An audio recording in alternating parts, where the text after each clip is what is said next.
Awesome. Welcome everybody, and thank you so much for being here, for participating, for stepping.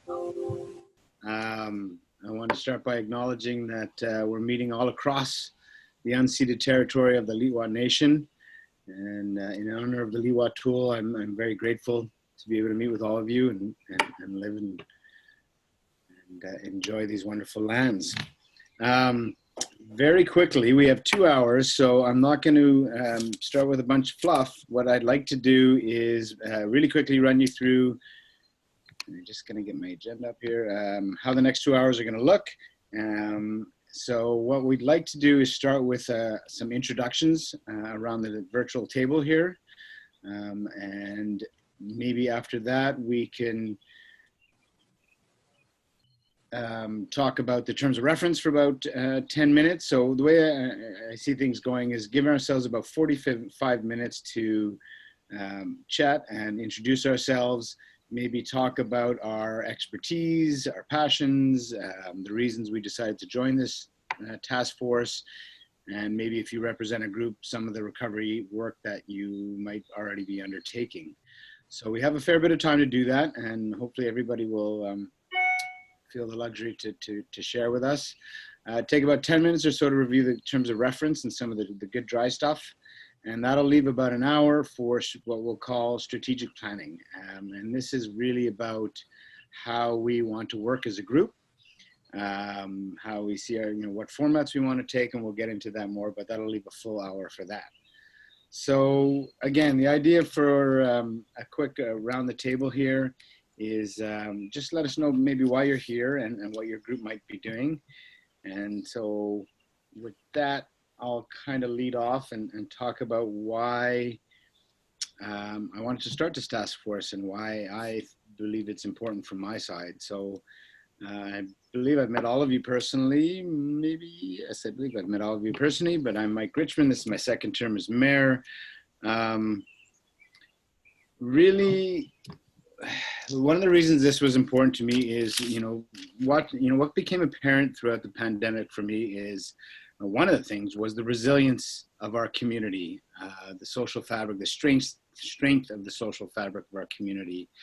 And also obviously like every other community, but the impact it was having on everybody from businesses to mental health and beyond. So I felt, and we at the village feel, that it was important to look at the impacts of the pandemic, to talk about how we as a community can recover, and we're talking about on all levels, not just on a business sense, but again, mental health, community groups. We want to connect all of that right now. So. It was really important to us, or it's really important to me at this point, to look at how we respond to the pandemic at this point. Also recognizing that it's not over. There's more to come. There's a possible resurgence. What does that look like? So it's as much about recovery for me as it is about building resiliency, building on that social fabric that was evident throughout the first few months. And I really do believe that there are opportunities in front of us right now that have emerged that we could seize, and that we, as part of this relaunch and recovery, that we can bounce back stronger, that Pemberton can emerge stronger, that we can build on that social fabric I'm talking about and build that resiliency towards, perhaps another resurgence of the virus. So I believe, again, I think there are opportunities in front of us, whether it's the messaging we send out, how we approach things. But I think lastly, as part of that is, one thing that's happened through the pandemic is there's been a lot of coordination, a lot of collaboration going on. And I believe bringing a group like this together, I'm really excited. I feel that there's a really diverse group around this table right now. And I'm excited to see what we can bring together. But I feel that, through the work we're going to do, we can come up with some strong recommendations for council in terms of how we could support business, in terms of how we can support mental health, our community organizations, and all the different facets of our community. I feel like through our work, We'll find directions for some of your groups and actions for some of your groups and opportunities. And I think that we'll continue to develop some of the relationships that we've developed through this process. And so as we move forward, again, whether it's a resurgence or beyond, I feel like the connections that we can make with this group and the relationship we can build will be really, really valuable. So all that to say, I'm excited. I am appreciative of all of your time. I think we got a really interesting group here together, and we want to represent the community in terms of how to best, again, recover, build resilience, and move forward. So that's my little spiel. What I'd like to do is move around the table and get you guys to introduce yourselves and a little bit about what work and the interests you have. So I'm just going to go in according to my screen. So I will start with Judith. Oh, hi, everybody. I'm the senior, obviously, on the group. And yes, I am part of the seniors, part of WI and Friends of the Library. I was involved with the library as a trustee for 8 years, the maximum you can be. And I was the chair for 6 of those. I retired in 2009 as the National HR Manager for Service Canada and moved up here. We bought in 2008, but moved up full-time in 2010. And I love the community. And because I was not doing anything as my trustee time was over, and all the traveling we had intended to do this fall will not happen, I thought I would throw my hat in the ring because I'd like to support the community. I do have, I brought in a disability management program for BC Yukon and then took it national. And I've also got 2 daughters who are teachers, one who's the head counselor for the Maple Ridge district. So they've been giving me some information about all that kind of thing. And I've got a granddaughter who's a teacher. So that's my bit, and looking forward to working with you all.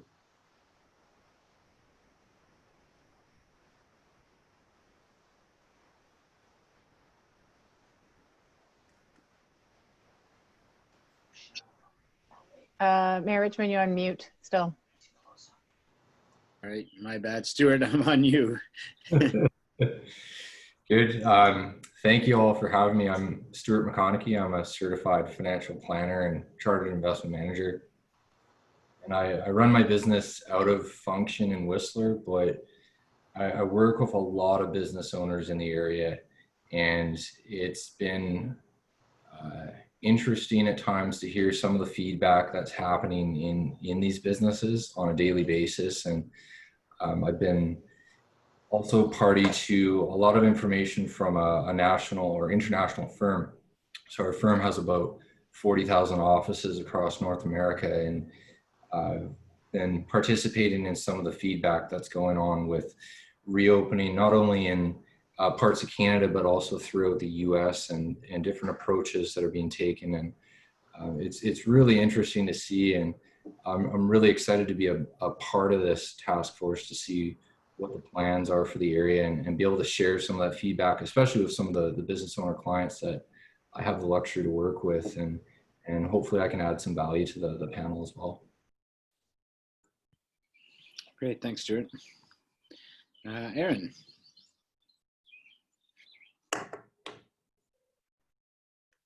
Oh, okay. Yeah, I'm Erin Johnson. I'm a registered clinical counselor. I'm doing 2 things at the time. Right now I'm work with MCFD. I'm a child and youth mental health clinician as well as a private therapist. I read the article in the paper and I just thought that this would be such a valuable time to offer my knowledge as well my experience. I focus on trauma. So right now we're seeing a lot of unresolved trauma, which is, when we understand trauma, everything compounds. So a lot of people coming saying, I haven't dealt with a lot. So recognizing that a lot of us are coming from past experiences. Everything has kind of been brought to the forefront with COVID, as well as understanding that this is a collective trauma for everyone. So kind of looking at how we can approach this perhaps from a trauma perspective. I know trauma can be a really big word, and it can be a very scary word. We often think that it's, you know, our life has to be threatened or we witness something horrific, but that's not necessarily the case. It can be anything that is overwhelming, disrupting to our quality of life. And that's what COVID is, and we're living it out every single day, and there's no sign of it really going away at this time. So how can we, you know, incorporate that into building resiliency and moving forward? I know from kind of looking at a systemic perspective, I know there's wait lists in public community mental health right now.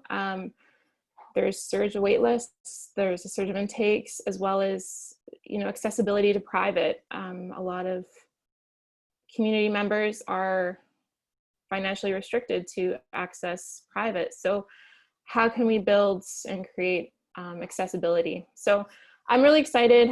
This is a really cool opportunity. Yeah, and I'm just looking forward to seeing where this goes. Thanks, Erin. Ryan.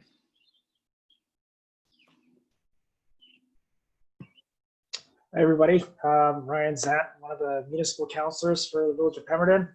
I wanted to be on this task force mostly because, one, I'm a dad. Two, I've enjoyed serving the community, and I figured this is another good way for me to do that. My family and I have had struggles with childcare, so I figured that experience will be useful to bring to the task force. My wife is also a registered nurse for Lilwat Health, and she'll have some valuable knowledge that I can bring to the table as well. And I'm looking forward to working with all of you here. Thanks, Ryan. Natalie. Hi, I'm Natalie, and I'm the current acting manager for the Work BC Employment Services Centre for the Sea to Sky, which services Pemberton as well. I was particularly interested in the task force, both because we do work with individuals that are unemployed in the Sea to Sky, and particularly in Pemberton, where there tends to be a lot more restrictions for individuals that do reside in this community, as well as we also work with employers. So we definitely are very in tune with the struggles and barriers of some of our job seekers, employers, and as well as some of the challenges that the labor market currently presents, both locally, provincially, and Canada-wide. So I feel that you know, there could be, from the employment side of things and the economy, that's an area that is a particular interest of mine, and I feel that, you know, could learn from a lot of you as well, and contribute whatever I know. Thanks, Natalie. Mark. Good evening, everybody. Mark Mendonça. I'm here representing Tourism Pemberton, the Board of Directors of Tourism Pemberton, Destination Marketing Association, and myself, and our members. Thank you, the Mayor and the Village of Pemberton, for this opportunity. We've strived to create what we believe to be sustainable tourism. It's what we believe is the #1 economic driver in our community. We have a tagline: adventure begins here. Tourism Pemberton's mission is to develop and market tourism in the Pemberton Valley and surrounding areas to the benefit of tourists and residents. The organization's vision is to promote Pemberton and district as BC's premier adventure gateway community, and to positively impact the district's economy.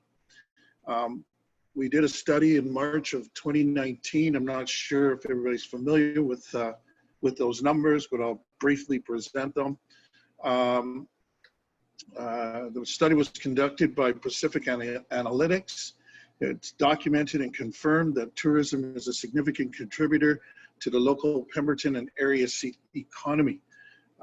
Visitor direct, indirect, and induced spending was estimated at about 26.6 million in 2018, resulting in a direct contribution of about $12 million to GDP and 8.5 million in labor income.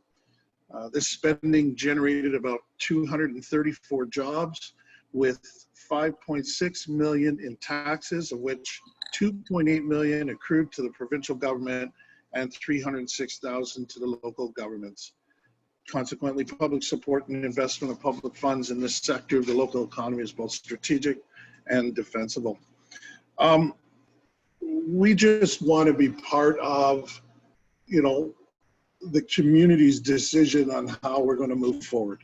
We're not here to, you know, set the path. We want the community to advise us. We're a marketing organization. We want to market the community, but we want to do it in a sustainable way. We're waiting to hear from the village as to how we will proceed. And that's it for Tourism Pemberton. Thank you. Thanks, Mark. Jackie.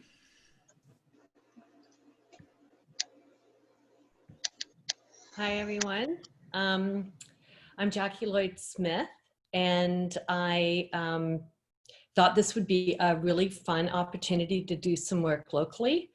My background is 27 years as an art and play therapist, and since 2003, I've been a registered management consultant or certified management consultant. I have a master's in conflict analysis and an MBA. So I have kind of a funny mix of a background.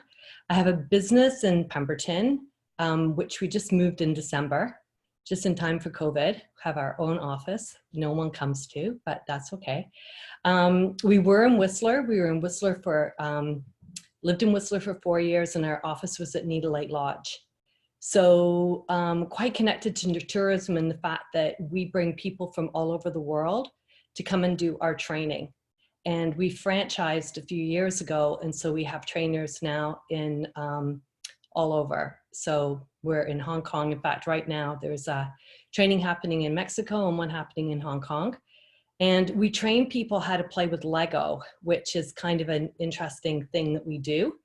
And yes, Lego, the toy, the little bricks, we use it for strategy, branding, everything you can think about that a management consultant might do, we do with a toy. But we use it as a plastic molded educational tool, not as a toy. So that's really what I do. And our big offering that we go around working with companies is creative problem solving. So I've done lots of municipal work in different regions. And I thought I was sort of like Judith. I'm thinking, well, I'm not gonna be flying anywhere right now. So this is a perfect time to maybe get to know some people that live in Pemberton. We've only been here for a couple of years, so no one looks familiar to me, but I'm super happy to meet all of you. And like Natalie said, I'm also here to learn from others and to collaborate and to see how I can contribute. So I think that this is definitely a very interesting time in our life that may never be repeated. And I think it's a call for action for all of us to bring all the skills that we have together in order to, you know, and I think it's that idea of thinking locally, because if everyone does this locally, we can make the world a better place. So I'm happy to do whatever I can to help, and really pleased to meet all of you. Great, thank you. Meredith. Hi everyone, it's great to be here with you. It is an amazing group of people. I can just tell by all the introductions so already. I am here representing the Pemberton and District Chamber of Commerce. I'm the executive director. I have been in this position since about a week before all the COVID stuff started. So I've been thrust into it all. I'm also a marketing consultant and specialize in tourism and outdoor brands. So That's my background. And I think just from the Pemberton Chamber of Commerce perspective, because that's what I'm representing, is you know, we're obviously looking at it from the perspective of the local business community and our members, but you know, one of our visions is that Pemberton is a livable community, and it's vibrant and diverse. And you know, we recognize that there's both the businesses need to thrive, but the community needs to thrive. So we're looking at it from that perspective as well. But I'm really looking forward to working with everyone. Great, thanks, Meredith.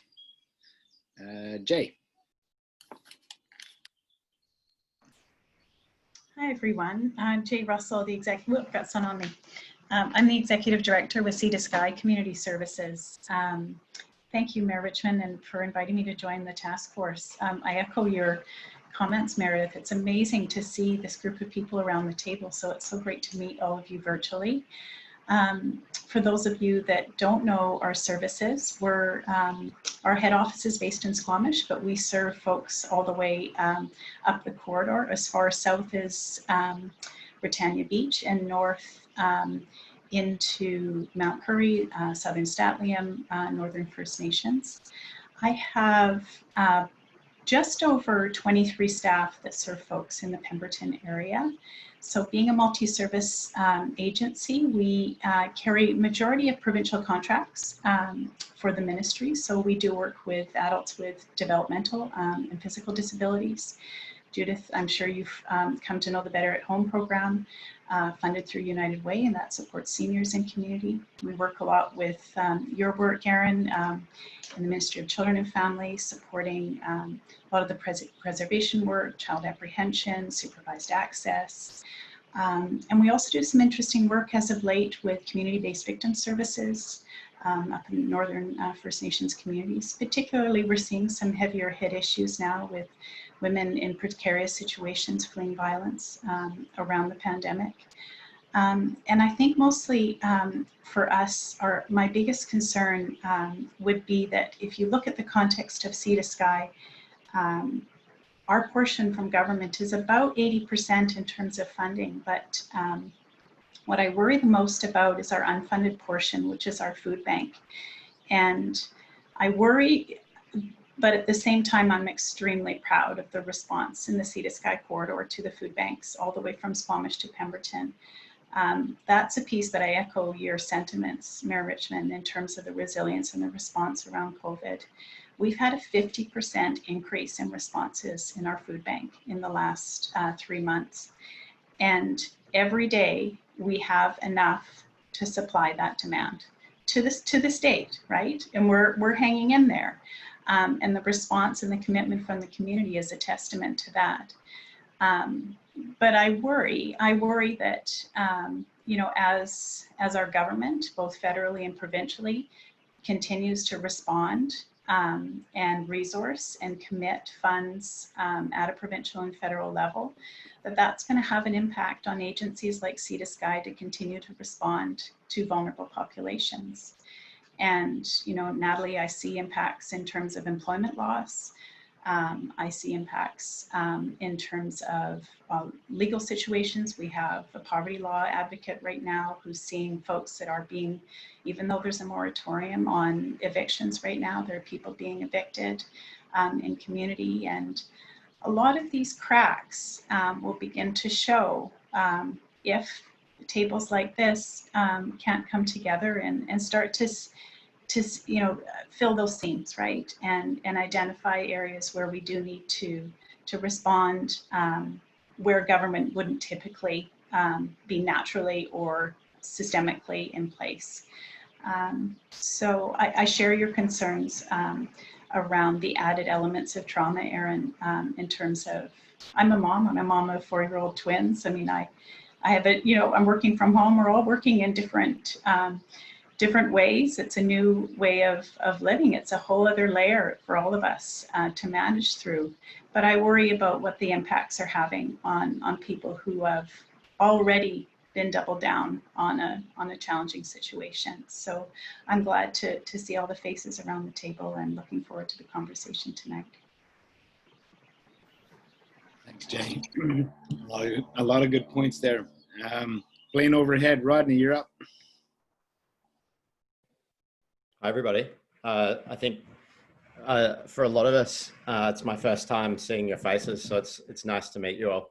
I'm my day job, where I spend most of my time. I run a company called Destination Think, and we started out of the US in Vancouver about 10 or 15 years ago. I spend most of my time here. I live up on the plateau on Zoom calls like this around the world, helping different communities, whether that's sort of countrywide or statewide, or just like Pemberton, with strategic planning and a lot of communication. And I think I've spent a lot of time bragging about how good it is to live in Pemberton in the last 3 months, and feeling very lucky for that. So I wanted to try and apply a little of what we've learned working with others, trying to manage through this crisis, and see if I can add that value to the group, and bring perspectives from other parts of the world, so we can maybe learn from what others are doing well, and make less of the same mistakes that other people are making, and make some new ones ourselves. And I'm also I've got a separate business that's pretty related to that. That is a data analytics company. And we've been up and running for a couple of years, but in a few weeks, we'll be launching a product that I'll be able to get us access to, that lets us scan what everyone's saying online in terms of online sentiment towards COVID, to get a feeling, that maybe the data helps us to make some decisions around community readiness and those types of things, both from a marketing or economic development perspective, but maybe there's also enough data just from a local perspective that we can get a bit of a read on the types of things people are saying online. So hopefully some of that's helpful, and it's nice to be part of such a diverse group of people. Thanks for having me. Thanks, Rodney. So there's already a fair bit of work that's gone into this, and there's going to be a lot of ongoing work, and not just the background stuff, but we have some key staff that are joining us that are, again, not going to just support the process, but have a lot to add and to the discussion, just knowing the day-to-day and how we work at the village. So Nikki, you want to go? Sure. Hello, everyone. It's nice to meet you all virtually. We have also been attending many Zoom meetings, but this is a very exciting one that we've not previously had before. So I'm very, honored to be able to take part in this process with all of you. As staff, we do get a bit of the boring process of trying to guide everyone through these. So I hope to be able to provide some input, but we will mostly be behind the scenes helping you all and trying to be a resource to you. So just a little bit about me. I'll just let you know I have been at the village for about, 20 years now. I live in Pemberton, have been here for 25 years, and am married to a local farming family. And I have 3 children of my own, one who just graduated last weekend. So that was very exciting, emotional, and an amazing kind of change of events for a parade to celebrate the children, which was not gone unnoticed by them as well. So other than that, I'm just pleased to see where we can go with this committee, and I look forward to everything we have to bring forward. Thank you. Jill's been a huge part of this process, and will continue to be. Jill? Hi. Yeah, I guess I echo many of the things that Nikki had said. I am so overwhelmed by the amount of talent that we have within this group and within this community. I'm really excited to work with each of you. I can't wait to learn more about each of you and learn from you, so we can do some really cool stuff together. I'm particularly excited about this. So yeah, feel free to contact me if you have any questions throughout the process. I'm here to support you, as is Nikki and Mayor Richmond. And yeah, I'm excited to get to work. So thank you, everybody, for showing your interest in this and coming to the table. It's going to be great. Thanks, Jill. And Ellie keeps us all online and makes sure that we're supported. Ellie, would you like to say hi? Hi, everybody. Nice to meet you. I work in corporate and legislative services at the Village, and I'll be providing administrative support for these meetings, taking minutes, and being the Zoom host. Awesome. Thanks, Ellie. So really interesting just listening to everybody talk. I mean, a couple things kind of come to my mind. Number one, wow, what a range of experience, what a range of expertise, which is awesome. That's what we were looking for. We're looking for a broad experience so that we can, you know, try to represent as much of the community as possible. One of the things that we found through the early months of the pandemic is how much, even more than usual, the Village became the hub for many things, whether it was connecting residents to information, whether it was supporting local organizations. Like we worked with the Lions Club for delivering food to those that were isolated or seniors. So we found ourselves more and more becoming the hub and a bit of an information source or an information interpreter often for residents, for community groups. And that's sort of one of the main roles I feel like is going to come out of this. Again, it's exciting that we have this broad range of experience here. It also might be a little bit challenging for us in the sense that we are very broad. So, you know, be it the challenges that are facing tourism and business, the challenges in the mental health community, all that sort of thing, that they're very different. So I'm going to be looking to you guys throughout this process to figure out how we can make sure all those needs are being met through this group. And I feel like a lot of that will happen organically. So we'll see as we go. We're going to talk about format again in a little bit, and we're looking for some input from you on all that. But just in general, again, it's a very broad group. It's a very broad range of thinking. So help me make sure that all of you are well represented within the group, please. You know, the system just, you know, I want this to be very much conversational. I don't want to hear Mayor Richmond anymore. It's Mike.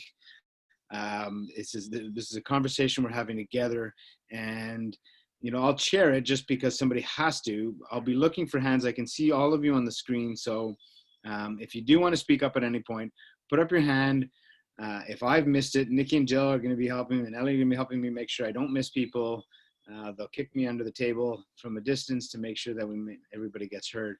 But again, I want to make sure that all aspects, you know, the reason we put this broad group together is because we wanted that broad focus.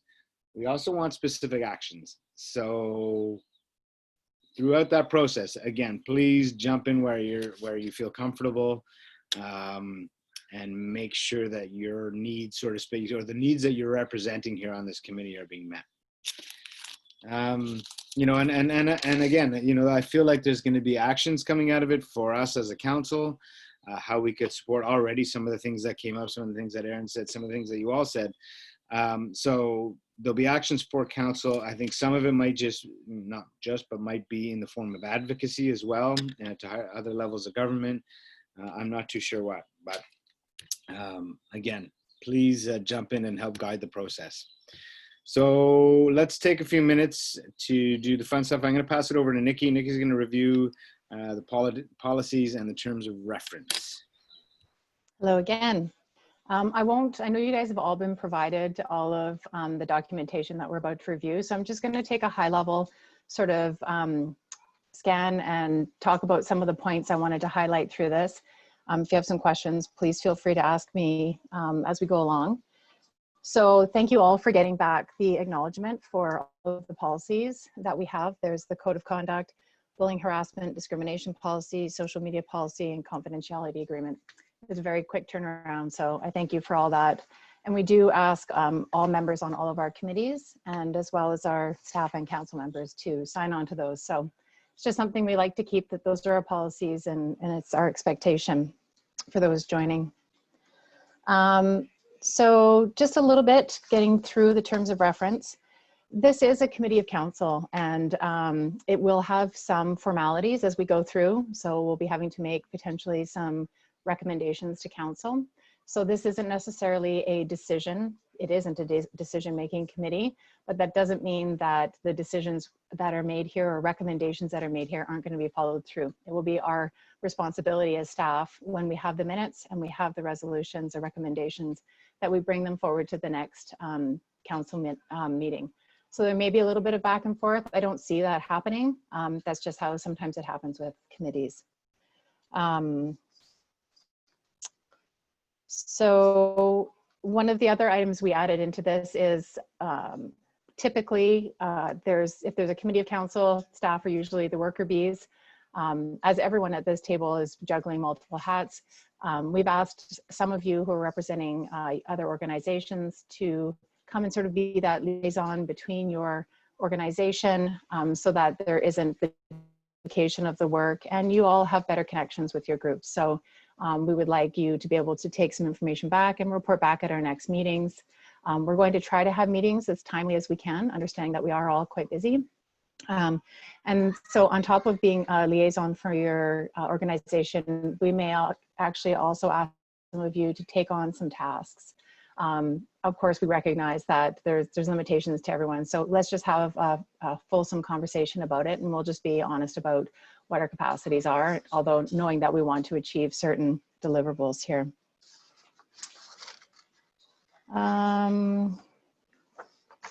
As mentioned, reporting back to council, that will be probably through a couple of different avenues. One, we have to take all of the minutes from our committee meetings and they will be received by council, but I'm sure that there will also be updates provided, verbal updates, just getting a little bit more into the details. Minutes are kept not verbatim. They're a little bit more on a decision level process with just a little bit of information that follows before the recommendations to council.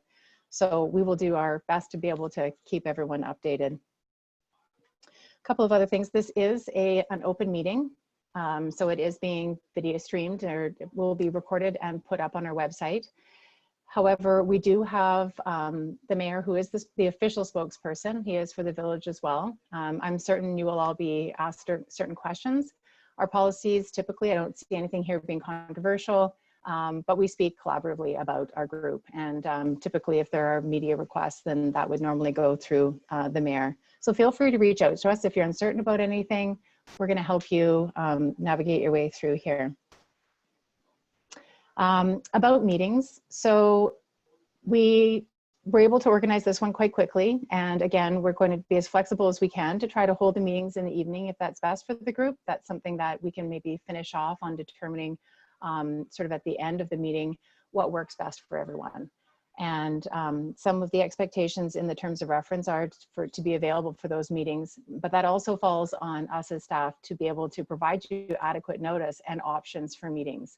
So we know we both have our parts to do in this, and we're going to work as best and with as much lead time and notice as we can, understanding that we do want to move this along to see where we can, what results we can start getting from this. And at this time, we've made about a 6-month term, but again, it's unknown. We're not sure. We've just put that in. That can be extended. We can amend that in the terms of reference. I think that's all on that. One of the things that we pulled together, Jill, maybe if you want to share the little sort of meeting how to do, it's just sort of how we would like everyone to sort of be present. I'm going to read off of this a little bit. Obviously we all have phones. We understand that if you need to take your calls, you need to do your other stuff, we understand, but we'd like everyone to be as present as possible, taking turns one at a time to speak and being recognized by the chair. There will probably be opportunities where, as I guess I'll say Mike now, we're not supposed to say Mayor Richmond anymore. I don't know if that applies to me. So where it will just be more conversational. And as we can see already in the beginning, everyone was very respectful to these. Again, ask lots of questions. Chances are that somebody else will have those questions, or it can spark other questions. It keeps the conversations going. Also be respectful of allowing others to have an opportunity and time to ask their questions and talk. And try to remain a little bit on focus, on topic. Not necessarily that we have to stay on one thread, because I think some of the conversations can lead us into other discussions and thoughts that can bring us to a better place. So these are just some quick facts or best practice for our meetings. I'm the king of segue, so there's lots of flexibility. That's why he has 3 staff members here. No, I'm just teasing. Are there any I think questions so far that's about process or terms of reference or anything like that? Everybody good with what's been explained? So the one little level of formality, and I might ask Ellie if I'm saying this right or not, is just obviously when we need to make a recommendation to council, we're going to also help. There are some things that we need to get council's approval from before we move ahead on, but there are also some things that staff can go and take away that don't need to be approved by council, because find more information on this. Can this organization bring back information on that? That doesn't need to be approved by council. So we just have to be cognizant of that when we make either a resolution or a recommendation. And we will need someone to make the motion, another person to second it, and for it to all be approved. So that's the little bit of formality, but Mike is an expert chair, so he can help us through that, and Ellie will make sure to remind us when we haven't done what we were supposed to do. I think other than that, I've covered everything I wanted to. One thing that we should also discuss later, talking about scheduling a next meeting, is you don't always get the best, maybe, I guess, feelings from one another when we're doing everything by Zoom. You're missing little nuances or excitement or just that want of being together in a room. And so as we move forward and things start to open up, and if we are able to have a venue, that would be something that we might want to consider as we go down the road. But I want to make sure everyone's level of comfort is okay with being able to move down that road. So that will be something that at the end we'll probably touch on and just sort of get a sense if it's at this meeting or we have another conversation as we move to the next meeting, just to see how we're going to proceed with our follow-up meetings. Yeah. And that's the end. Yeah, we could talk about it at the end of the meeting. We could talk about through email or our next doodle poll through, just to gauge people's comfort level getting in the same room. Personally, I would love to be in the same room with all of you and watch the body language and the interaction and all that. I think is really positive, but we'll see what people's level of comfort is on that one. So again, any questions on any of that? Or thoughts? Everybody good? Awesome. So we're actually like 10 minutes ahead of schedule. So what we'd like to do with the meat of the evening here is to talk about how, oh geez, am I gone? Oh no, I'm back. To talk about how we're going to do this work. A couple things that we've considered, staff and myself have considered getting to this point were, number one, we want to obviously look to all of you to talk about, the strengths and weaknesses, some of the opportunities that are happening within the areas that you represent, and flush those out and see how we can, again, support that, how we can work together on some of those. We have a good representation here, but we also saw through the application process or the committee, forming the committee, how many, we got a lot of great applications, a lot of awesome interest. And so we want to make sure that the work that this task force is doing represents the community and the challenges that they're seeing. So we want to elicit input from the community, again, to make sure we're going in the right direction, sort of combine that with, I'm getting texts, hang on. Formalities, approve of the agenda. I need to approve the agenda? We already are that formal? Oh my goodness. I know. All right, I need a motion to approve the agenda as presented, please. Motion to approve the agenda. Ryan, seconded by Jay, all in favor, opposed, motion carries. So much for expert chairmanship. So yeah, we want to make sure we get the community input on it. We want to make sure we combine that with the expertise and the representation that we have here at this table, and see how we move forward. In terms of the actual process, once we have some of that information, we really, like I said before, want to engage this group to decide what that format looks like. I think we're going to have some very new and creative ideas in terms of how we work together, and we're going to get to that in a little bit. But to start with, again, it's about the first step for us, we thought, was to get a bit of a sense from the community, or more of a sense in the community outside this group, what priorities are, what we should be looking at for recovery and relaunch, where we should put our efforts. So I'm going to turn it over to Jill. In her usual brilliance, she has come up with a great idea that she found, and she's going to share with all of us. Jill? Thank you.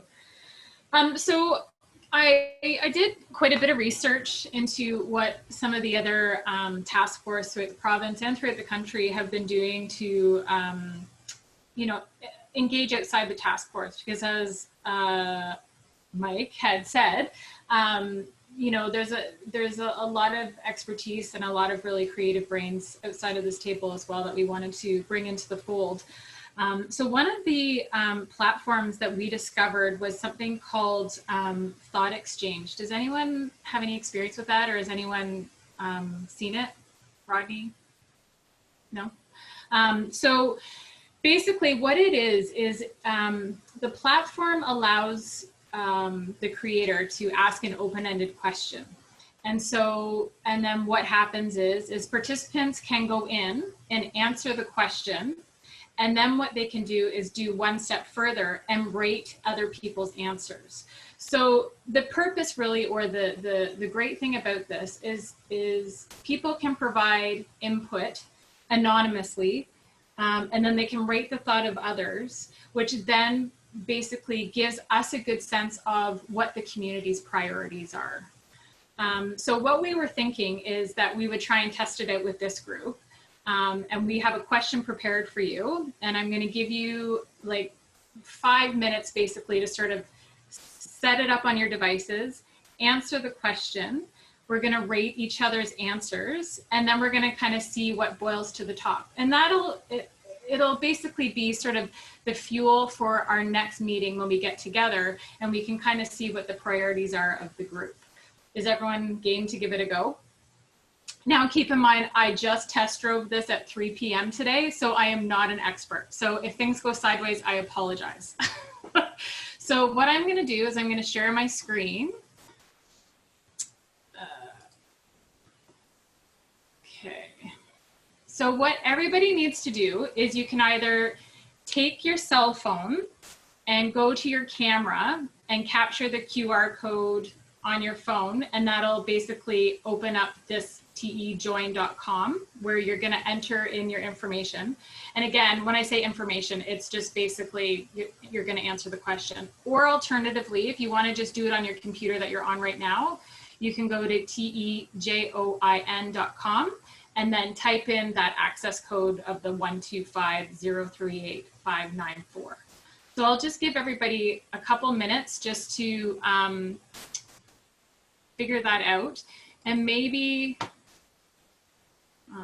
does anybody need a repeat of those instructions? So you can either use the QR code on your phone with your camera, or again, you can go to tejoin.com and enter in that.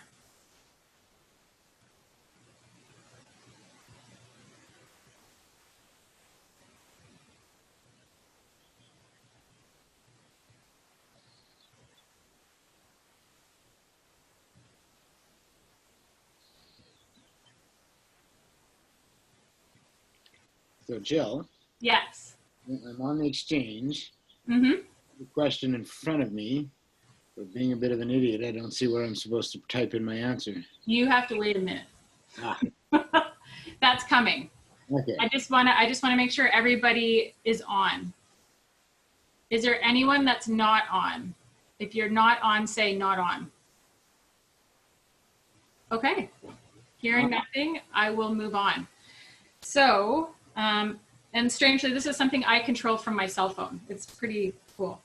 So what we're going to do is move into the visualize portion of this.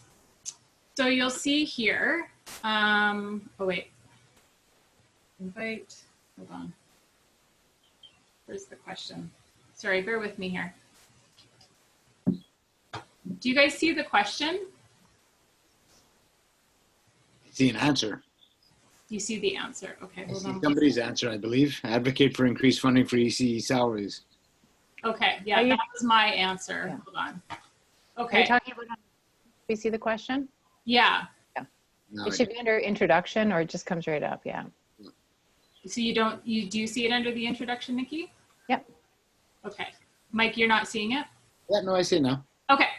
So, so what I'm going to do is I've got the timer running for about 5 minutes. I'd like everybody to take a couple of minutes, think about your answer. Now, you can enter in as many as you'd like. Just make sure that your thoughts are separated, because remember, we're going to come back and rate them. So you've got about 3 minutes to think about the answer to that question. And then I'll give you about a 30-minute warning just to make sure that everyone's rated the questions that's been answered. And then we'll move on from there and see what the results are.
So if you have entered in all of your answers, then go to the rating section and then begin to rate other people's answers. Does everyone, I'm only seeing my answer here. Let me just refresh this, because maybe, oh, there we go. So if you go to the ratings section of the app, you'll be able to see everybody's answer, and then you'll be able to rate them. And this is what's going to help us determine what the priorities are of the group.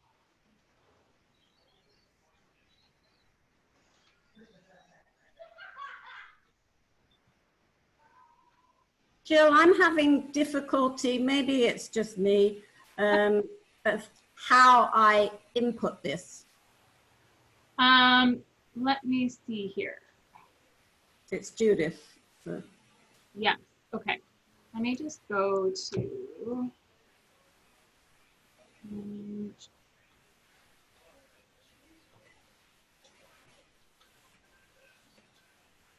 where are you at now, Judith? What is on your screen?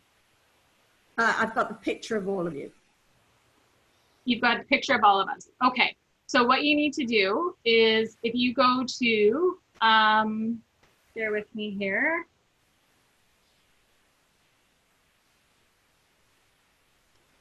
So what you need to do, Judith, is go to that tejoin.com website. Yeah. And then it's going to prompt you to enter in a code. And then there's this code here that you enter in. Okay. And then there should be a question that pops up. And it'll say, based on your experience, where are we here? What are your most immediate needs or gaps that should be addressed by the village for COVID-19 response and recovery? Yeah. And then, so if you, I think you hit like an arrow and that'll take you to the page where you can type in your response.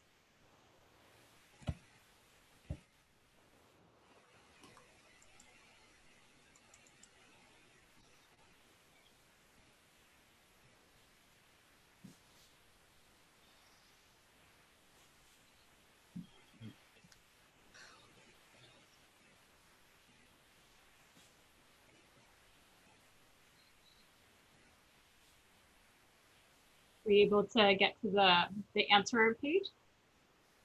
No, I'm being pathetic. No. Can you tell I haven't been at work for 10 years? Oh, don't worry about it. Don't worry about it. I'll come in for a private lesson on this stuff. Well, the funny thing is with this app, it's actually, it's not all that complicated, but it adds an extra layer of complexity when you're doing it live. So you and we can do a little sesh after if you'd like. And again, just to be clear, like part of the idea behind this was to, start flushing out some ideas from this group. Mm-hmm. We see a theme, one theme emerging amongst others, but so part of the idea was to flush some ideas out from this group, so to give us a platform and talk about what we want to work on. But this was also a test for us. The idea again was to use it to go out to the community and ask a bit of a broad question. Say, hey, what do you see are the biggest challenges? What are your biggest concerns or areas of focus? And we want to develop that question a little bit together, but we wanted to test it here tonight and see if we all felt comfortable with it. Like Jill says, it's a lot easier when it's not live. Yeah. People are able to do this online. It'll be a lot easier for them. But the hope is that if people feel comfortable with this tool, we'll be able to gather a bunch of information in terms of what are the priorities for people, where should we be focusing our efforts. So don't worry too much about it, Judith. We can take you through it a little bit later, but right now. Oh, totally. So has everybody had a chance to answer in all their answers as well as go and rate? If you haven't, say no. No. Who is that? I'm not done yet. Oh, that's okay. It's all good. I'm getting there. Oh, are you? Yeah. Brilliant. You want us to be able to rate everything, Jill? Yeah. Get to that point. Okay. As much as you. Absolutely. And I think that's the great thing about this platform too, is not a lot of people have a lot of time. So when people are on this platform, they can just quickly either throw in, their input via an answer, or they can dig a little deeper and get into rating some of the ideas. So that's part of the benefit of this too, is just recognizing that people are busy and it's not like a 30-minute survey that people have to go through.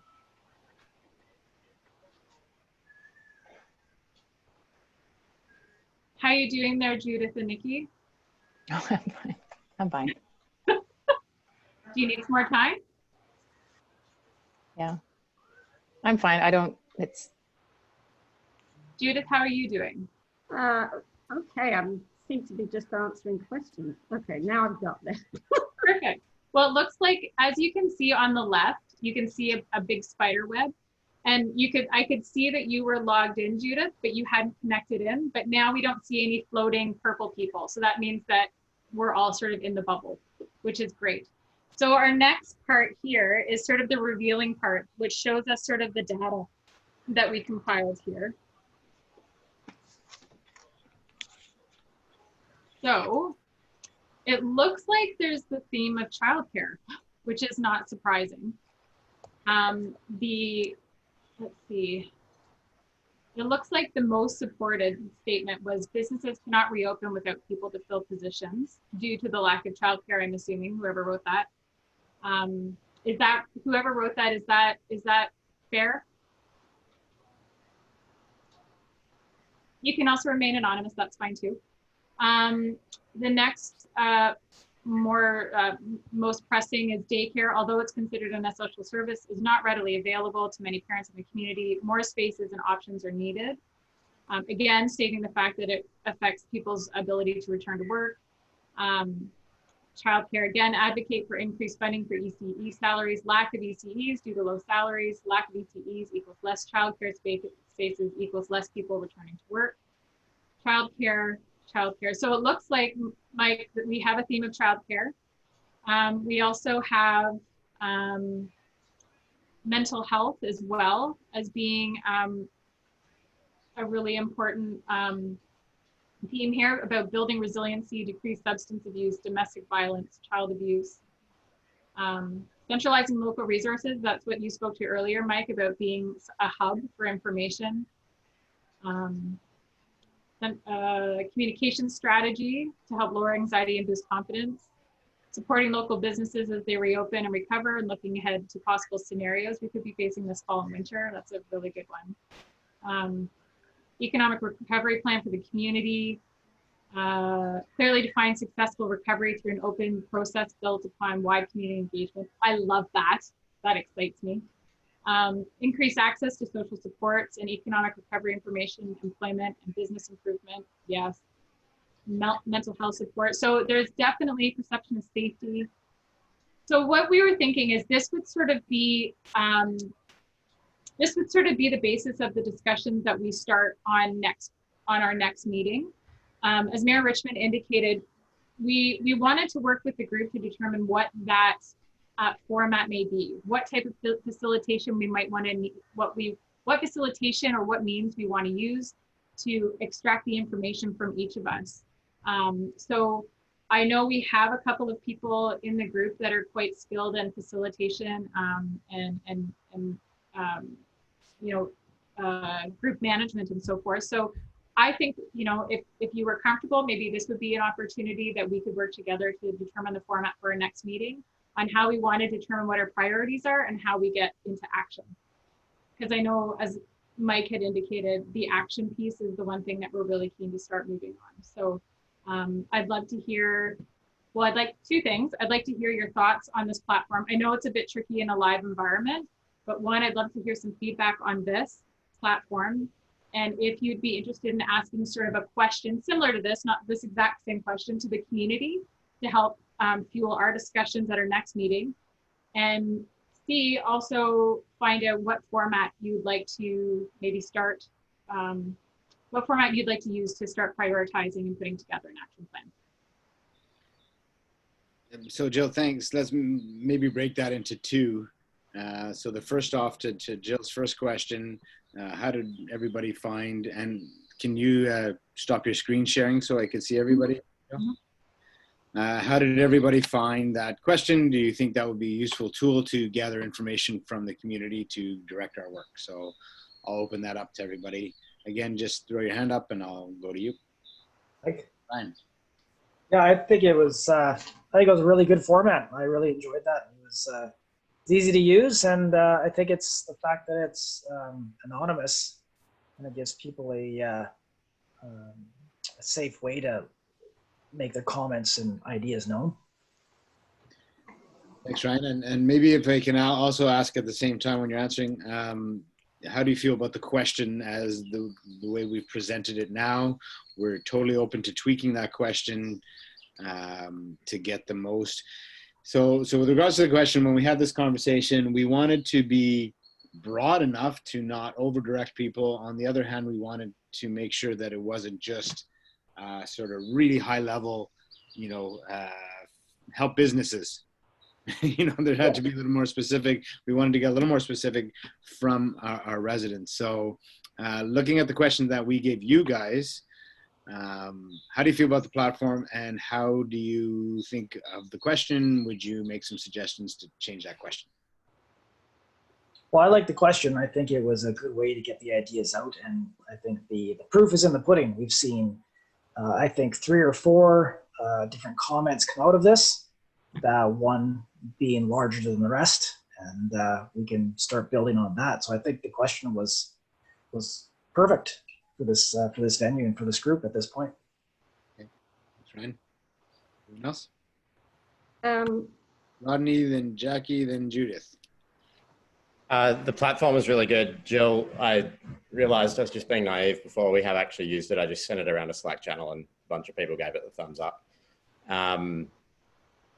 In terms of the question, the one sort of watch out that I see in like my own experience responding and then the answers is without the opportunity to frame the ask verbally, especially in person. And if you want tactical ideas that get upvoted, you'll get them. I mean, we're seeing that now. But you may just want to pause and think, is there some framing or context to provide first? And what's the best way to deliver that? Like a little recorded video from you, Mike, to draw out what's most important. And like when I hear some of the responses, even just off the cuff as an example from this group, it really ranged from, very high level strategic to very tactical. And, one of the things that we have an opportunity to do right now as a community is pause and say, where do we want to be in 10 or 20 years? And this may not be the right forum for that. The consensus may just be, we need to get jobs going. We need to get back to business as usual, but it may be worth asking one preliminary question just to say, is that what everyone wants? Just to race back to, use childcare as an example. We're all feeling it, right? I've got a 2-year-old running around here while we're trying to work. Why do we want childcare? And why do we want that, right? So just a strategic sort of progression. Thanks, Rodney. Jackie. I really like the platform. I thought that was pretty cool. It was very fast, and the fact that people weren't shouting out ideas, I think is really great because it gives the introverts an opportunity to think about what they're going to write. So I thought the platform was very cool. I've never seen it before, so very interesting. I'm definitely going to use that tomorrow. I think that I'm going to agree totally with Rodney about the question framing. So I don't know, my background is creative problem solving. It's what I do 24/7, and we use creative problem solving to do strategy. So when we think about a problem, it's the way that you state it is going to lead to the ideas you get. So in the formulation of how you put your problem statement together is key in everything else that you do. And we use an example of somebody wanting a new mousetrap to illustrate how plotting out our thinking can really help us, because what happens is we'll solve the wrong problem. Not to say daycare isn't, maybe a problem, but I think that we need to not be too tactical at this moment. So if we can think of how we're going to state that problem, which will lead to the infinite world of possibilities of things that we can do, this is where innovation comes from. So I would be very happy to help whoever wants to work on how we state the problem, because if we state the question, we might just get a whole bunch of problems. People going, there's this problem and there's that problem and there's this and another thing and another thing. And then our whole use of the platform could turn into more complaining, which could lead then to more mental health issues. So I think the way we want to do it is we want to ask, how might we questions, so that the how might we statement then opens it up for us to start thinking about other possibilities that could be possible. And then probably what we'll do is end up getting clusters from that. And then once we get clusters from that, we can create how might we statements in each one of those clusters. So I'm more than happy to, if people are interested, I can show you the creative problem solving wheel that we use, and I can show you what all the steps are and how we go between divergent and convergent thinking in order to go through very strategic steps to get to action. Action's the last step, and there's an 8-step process. I'm more than happy to share that with anybody who's interested in looking at it, to think about whether that might be a good way to use some of these tools, because I think we need a process first. Mm-hmm.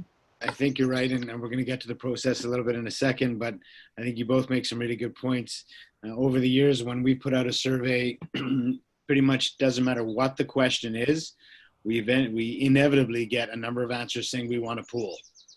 Doesn't matter what we're talking about. We want a pool. So I think you're right. Like, we want to be strategic about the question. We wanted to be a little bit broad because we don't want to over direct. You know, same with this group. We want to make sure that we're leaving room for all this diversity here to bring ideas. But I hear what you're saying. We were also hopeful that we can get the questions sort of vetted from this group. With some of the input already, that might be a bit of a challenge. But let's hear from Judith, and then I think Jill might have some questions about what's been said. Go ahead, Judith. Well, I'm hoping a lot of the seniors would be more adept at it than me. But one of the things I could do, because I know some of them don't use computers, is that I could connect with that age group using the questions just through their normal their normal platform. Just send them out on an email for those who have it, or phone those that don't, so that you get their broad perspective as well. Yeah, for sure. And I can, if we do choose to use a platform similar to this, I'd be happy to enter those in on their behalf, so it's part of the stream. So Mike, I'm wondering, so it sounds like Rodney and Jackie might be interested in helping write the question. Is that right? Sure, I can help with that. Am I on mute? Okay, sure. I can help with thinking about how we can state the question so that I guess I have a question. I have a question about all of this, and I'm just sort of wondering, so is the purpose of us coming together so that we can think about how we're going to engage the wider community in order to get their input to think about how we're going to step forward and come out of the situation that we're in right now, so that we can kickstart everything back up again? Is that really the idea, or is there? I'm trying to understand exactly the framework of this committee a bit more. So that's a great question, and it's interesting because you know, whenever you do public engagement, you want to get public input, you want to get people's opinions, and you run into the challenge of wanting to get stuff done as well. So we put this committee together because we felt it would represent the community at large, from, again, mental health to tourism, business, to Sea to Sky, you know, all the different aspects. You know, when we first looked at it, we could have had a membership of 20 or 30 to represent the whole community. It's impossible to do it with this group, but we tried to do as best as possible.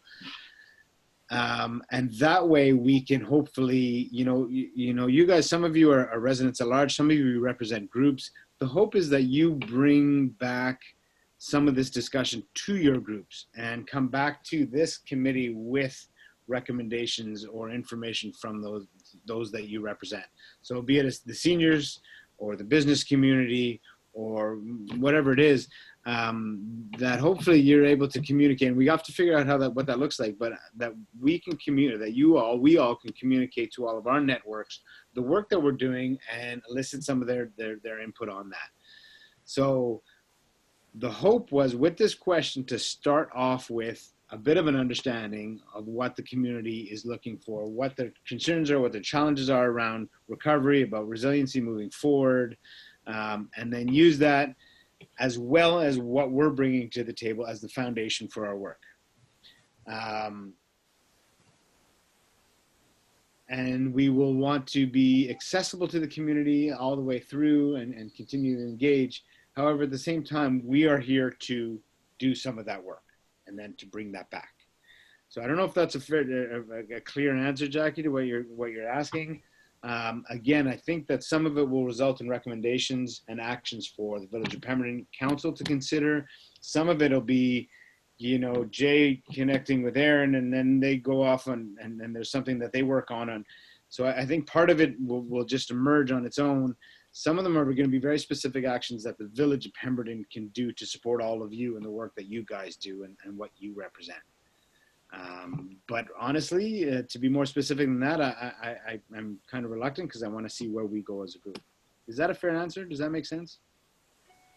And I think further to that, Jackie, too, is one of the things that we were hoping to sort of put on the table the next meeting is working with the group to determine perhaps what the mission is of this group, which is ultimately what you're asking.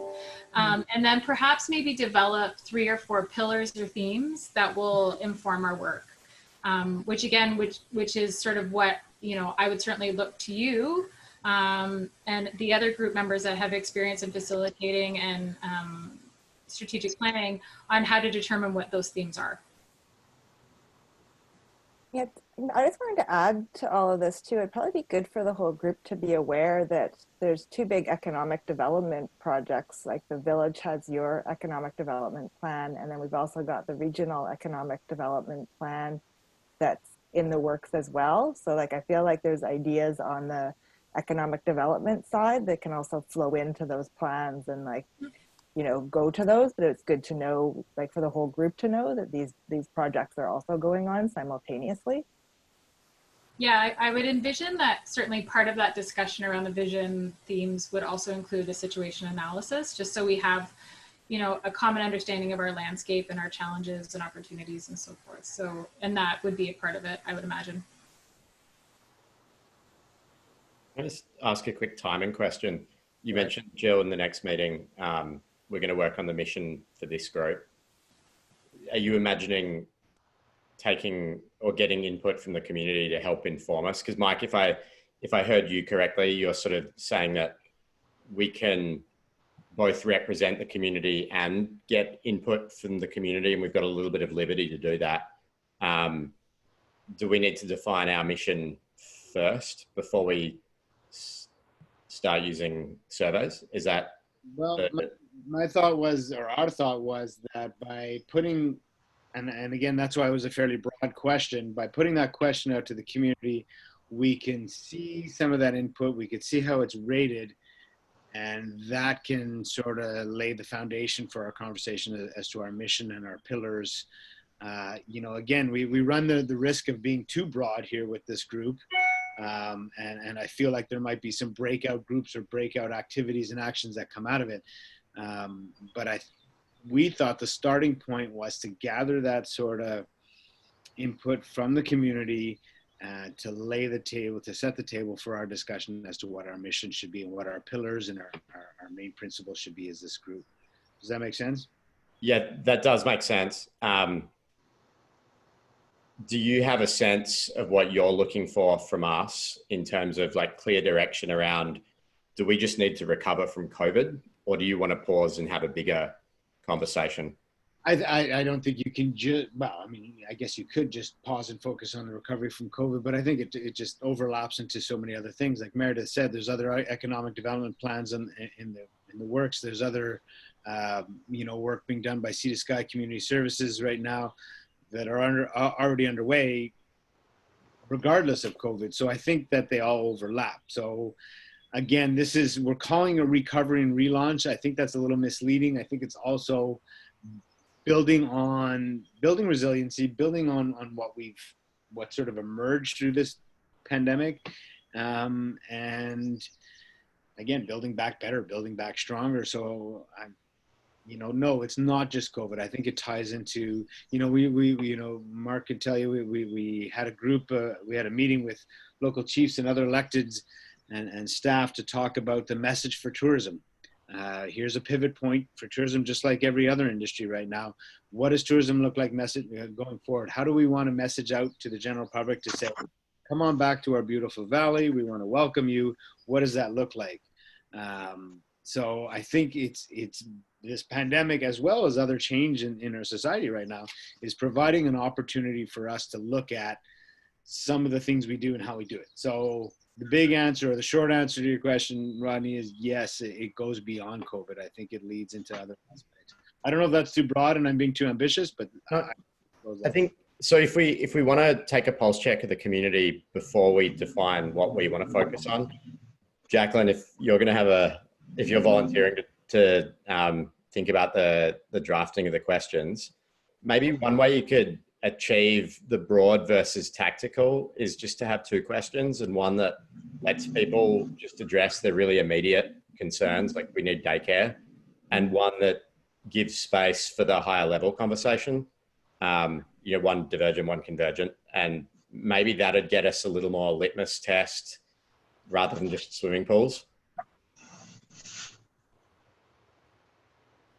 Yeah, I do think that that's a good approach, because I think, you know, in my experience with public engagement, sometimes people just want to spew their challenges, and if they're not given that opportunity to do so, it doesn't end well. So I think, you know, I think that we're probably going to hear childcare a lot. That's going to be the pool of this discussion ultimately. And then just to add to what you said, Mike, you know, the one thing that I've been seeing, it's cliche, but I really think it really sort of captures what we want to do here, and addresses your statement, Rodney, is that, you know, we're not here to like go back to normal. We're here to like build better. We're here to like take the lessons that we've learned through COVID. You know, the thing that, you know, I personally learned through this is that shopping local is so easy. I don't have to leave the Valley.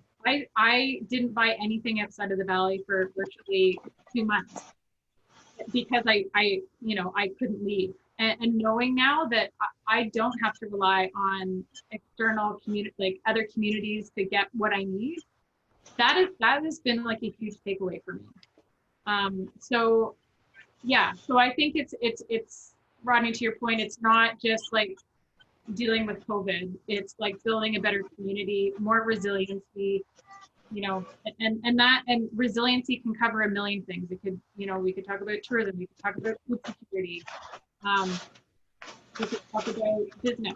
So yeah, anyway, I'm rambling. I'll end there. It's still open. No? Jackie, then Jay. Okay, so I think that what really excites me about this committee is that I think that I see this as an opportunity, this whole COVID. So as an example, like for what we've done in our business, and I almost have to stop myself from saying it because COVID's awful. It's a deadly disease and people are dying and it's terrible. But I keep looking at all the positives. And so every single time I turn around, I'm saying to somebody, but this is a huge opportunity. Look what we can do now. And I've managed to get my global team, we got 25 people around the world that were like devastated by this, that are now all doing online training. If you had said a couple of months ago that we were going to turn into an online training company, nobody would have had anything of it. And now they can see the huge benefits. So when I think about our community, I think that if we just ask a question, which is here, which is asking about what are the immediate needs and the gaps that we can fill, I do think that people want to answer that question. So I don't want to diminish it because I think it's a good question. And I think that it makes, you know, people are going to need to be heard and they're going to want to have their say about it's this, it's this, it's this. But I also think that helping them think bigger and broader in this moment is also going to, I think that that's where we can start to say, and your point about resiliency is that Pemberton is a small place. I'm just like Rodney, I've been walking around going, thank God I live here in Pemberton. I'm actually a neighbor of yours, by the way, so we can cheer together. But there's so many benefits about being here. And if we can help people connect with that and start feeling the love of the community and how lucky we are, and help them think about an appreciative approach versus all the things we don't have right now approach. This is where I think we can then start saying, well, what else could we have? And how else could we be great? And what other things are there? So I think those two questions, I think that's a really good point. And I think that for me to be excited about being on this committee and to be with you guys for the long haul, I would love to see this turn into something really amazing. Because we do amazing work around the world. I can give you examples of communities that we've worked with and actually transform them. I mean, we helped Procter & Gamble develop $1 billion brand. which is a Swiffer product, which you probably all clean your house with. And we did that with Lego. And so I'm thinking, okay, I don't really want to help Procter & Gamble make another flavor of toothpaste, but if I can work here in Pemberton and think about how we can transform, then that is, I think, super exciting. And I hope that everyone is thinking about that. And yes, daycare will be part of it. The food bank will be part of it.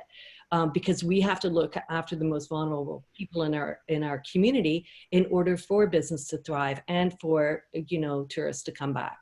So I'm excited about this and happy to help with the question and to do whatever else I can do to get this going. Yeah, I'm right there next to you. I think that's one of the reasons that I joined as well. And you know, if the priority is economics and racing back to business as usual, there's a lot of value I can add. I think we're probably in pretty similar positions, Jackie, in that, you know, we're watching and working with Visit California as they just race to try and turn the economic tap back on.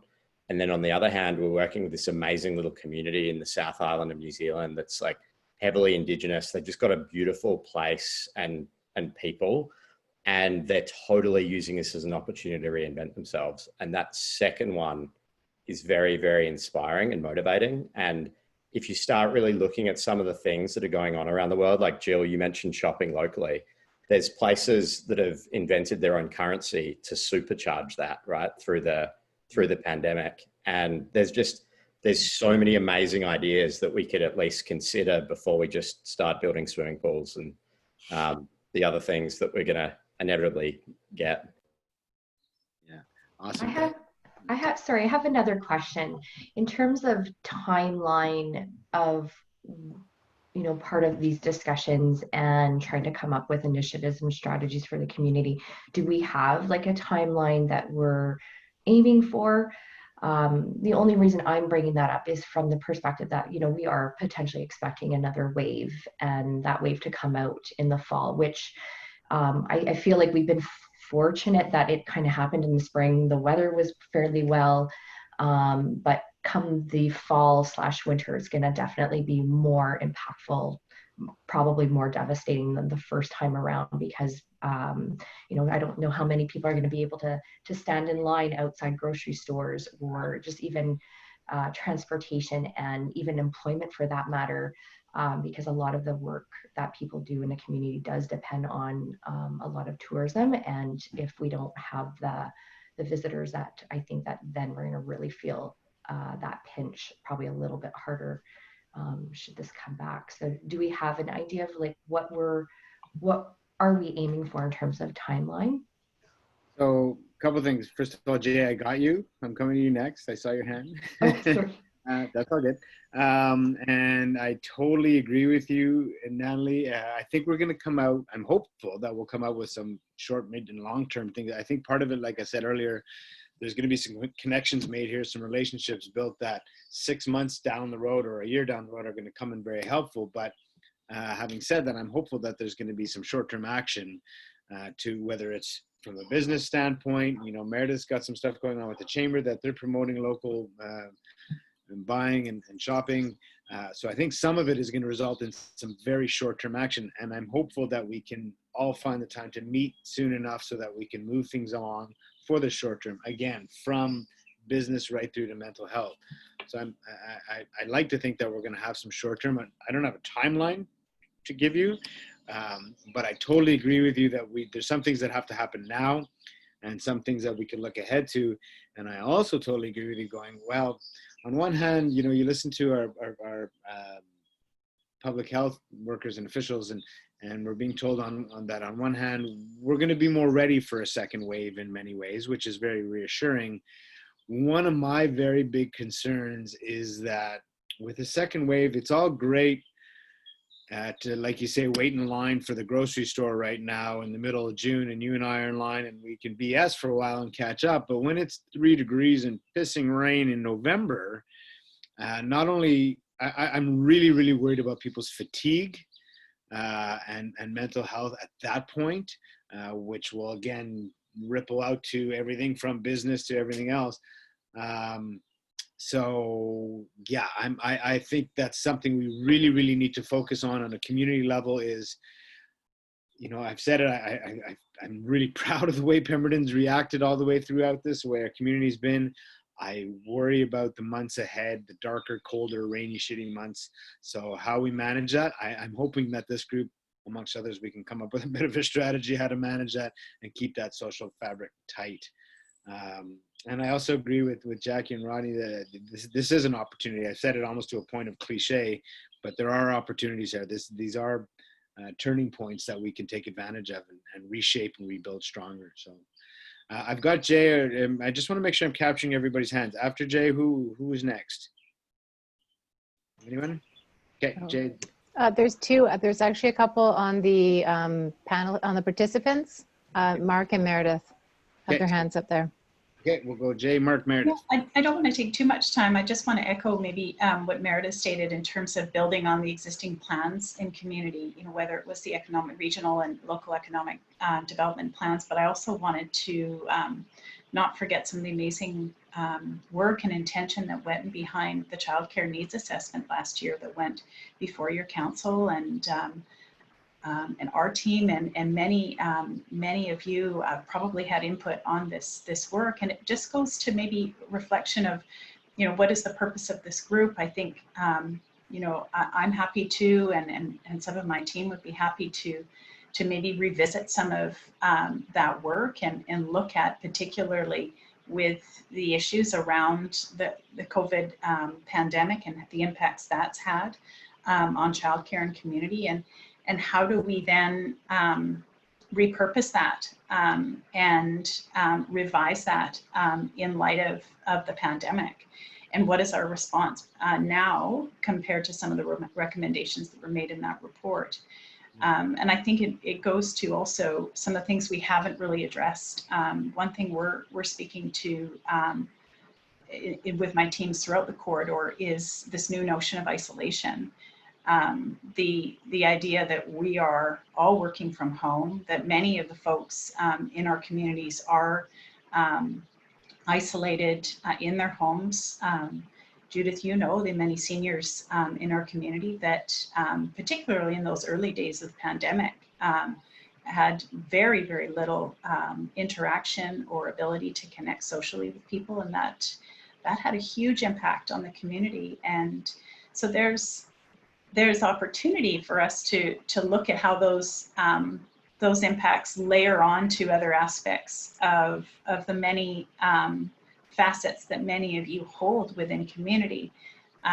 So yeah, I agree, Jacqueline. It starts with our questions, and then you know, actually as we formalize those questions, we begin to look at what our priorities and approach are. So I agree, Mike. There's I'm starting to sense my role. You know, certainly there's a lot I can bring back to the team. There's a lot of dots that I can connect with other communities too, as we sit also on task force within the RMOW and the District of Squamish. These are common issues facing communities up the corridor, and there's a lot of common learning to be done and shared experiences amongst ourselves. So this is just the beginning. I really applaud all of your participation tonight. Thanks, Jay. Mark. I guess I'm really glad to hear a number of people mentioning tourism. You know, the reactivation of tourism is going to be, you know, it's going to take the community some real understanding and how that message needs to be delivered, I think, is a community message. Obviously, you know, the whole community needs to understand the importance of what's going on. The federal, speaking from a small business owner, you know, the federal government's been there. They've done a number of things that have helped. There's no doubt about it. But I don't see it going on forever. So our membership, you know, our membership is bracing for either going out of business or, you know, hopefully a recovery and a recovery plan for the community. Yet Judith is putting together, or sorry, Meredith is putting together a program, you know, Shop Local. That's unbelievably great. The community needs it. The community needs to stand behind each other. And you know what? They have. They have. From the beginning of the pandemic to currently, I think all the community has been engaging with the small businesses. But, you know, the small business owners are feeling it, and they're feeling it. Their mental health is the issue. And we certainly can't afford a collapse of small business where nobody gets to return to, you know, employment.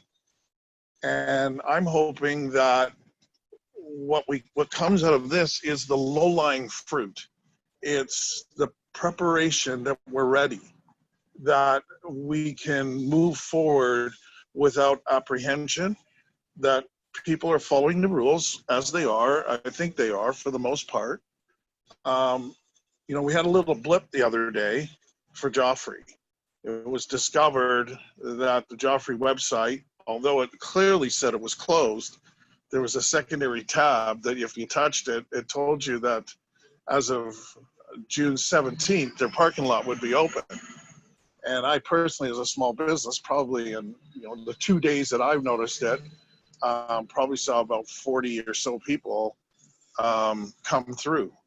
So, you know, it's the little things, but those little things of being ready, whether our parks are ready around us, you know, Nairn, all of these things we have to be the ones that are going to say, we're ready to open the parks, we're ready to go, we're on the outskirts. When people leave Vancouver, this is their final destination. Although they may go as far as Joffrey, they're going to turn around and come back through this community. And last year, you know, we had almost 200,000 people visit Joffrey, and we believe statistically between 20 and 30% of those people stopped in this little town. So that's going to happen again. I mean, Dr. Henry's going to give the thumbs up. We're going to go into the third, you know, level, and people are going to move. So the question is, how do we get ourselves ready? What do we do to make ourselves ready? And how do we do it in a manner that our community is confident in what we're doing? So again, I'm glad that there's so many that are mentioning tourism, because the service sector jobs, there's so many people that are unemployed right now in this community that are, you know, part of that service sector. And the unfortunate part is they're relying on a government income right now. And that government income actually makes it hard for them to go back to work.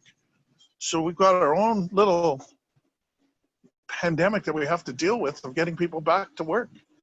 And I think that's what we can really help with. That's the image and the you know, making your community stronger, making your community better. And that means getting back to work, you know, driving the economy, getting back to work, wanting to go back to work. That's about it for me. Mark, Meredith? I just wanted to share, like, I agree, the immediate things right now that's sort of in my day-to-day is we are kind of saying, all right, we're close to phase 3, things are reopening, we know people are going to be coming. As Mike and Mark alluded, we've got a campaign we're about to launch next week, I think hopefully by the end of next week, called Love Pemberton Buy Local. And it's just about like really fostering that community love, and that it's about, you know, supporting our community and thanking our community, because we know that everybody has been buying local, and, you know, but we also know we're going to have visitors starting to come here as things open up. And, you know, I see us having like the potential for a good summer ahead of us. But then to Natalie's point, like I see the fall, and Mike was saying, you know, us going back into this, and, you know, I think it'll be dark and long and hard, and businesses have already been through a lot and lost income, and how long can they keep going? So I think it is being prepared for that. And then of course, like Jacqueline and Rodney, like your vision and inspiration, everything you talk about, you know, that stuff, I come from the same school of thought as you guys, and feel like, you know, those kind of visions are so important to set the path you want to go on. So, you know, I definitely see as you know, there's a lot of different perspectives, the now, the soon, and having that vision. But what can we focus on? It's so funny watching this same conversation play out here, because I've seen very similar things like a number of times in the last few months, between needing to get business open and needing to get jobs, and then, you know, balancing that with sort of a longer term view on what happens if we're not careful. Mark, there's definitely some work that I can get that we did with Visit California and Saskatchewan on how to help businesses to reopen in a really safe way, and we can probably repurpose that pretty quickly and easily for you guys. But maybe one of the other questions we want to be asking the community is, what's the balance between health, you know, in terms of cautiousness, and getting back to work, business as usual, as quickly as possible, right? There's a question to be asked there to gauge where everyone's minds are at. I think that's a tough question to answer. I think you open that up to the community. There's, I mean, you see it, we've seen it all the way through. You know, at the very beginning, you saw the spectrum from complacency to high anxiety. And now that we're kicking the doors open, it's the same thing, right? Some that are like, well, we don't want to unravel the work we've done. And the others that are dying to sit on a patio and drink a beer and be served. So there's that whole range there. So I think, you know, I don't disagree with you, Rodney, but I think that's a tough question to ask. And I'd be interested to hear how we could frame that question. I'm not against it, but I think we're going to get a pretty broad range for sure. Less important than the initial answer would be monitoring changes over time to that answer. Right. Yeah. And then one other question for you, Mike, as well. Have you guys done much sort of modeling on different scenario planning on how this could play out? Like I know a lot of us are probably conscious that there could be a second wave, but you know, there are other worse scenarios that we're looking at and planning for, in terms of, like, there may not be a vaccine, there may not be immunity. We could be looking at something that is years and years and not just the fall. And I don't know how much we want to take that into account, or, you know, if anyone's interested in doing some scenario planning as a starting point in some of the earlier sessions. Maybe that's a good segue. I want to be respectful of people's time. We got about 15, 20 minutes. I want to leave the last 5 minutes just to talk about next meeting. I also want to make sure I hear from, we all hear from Stuart and Aaron. I haven't heard from you guys in a little bit, but maybe we can sort of take the conversation a little bit in terms of the format. We've talked about getting input from the community, using that as a foundation for our conversation and our work. Let's just talk a little bit about the format. And again, I think in the time that's left, that's going to be challenging, but you know, I'm interested to hear some ideas in terms of how you think this group, and you guys all have a wide experience with this, how you think this group could work most effectively together. What's the best format? Is it, you know, something similar to what we're doing now, which is a roundtable conversation? But I could talk to you guys for another 2 hours and it'd still be lots to talk about. So I want to open the discussion for the last few minutes here about how we work as a group. Any suggestions for that format? Jackie, then Stuart. Well, I think for a group like this, and what we have here is what we would call a fuzzy problem. It's an undefined chicken or an egg.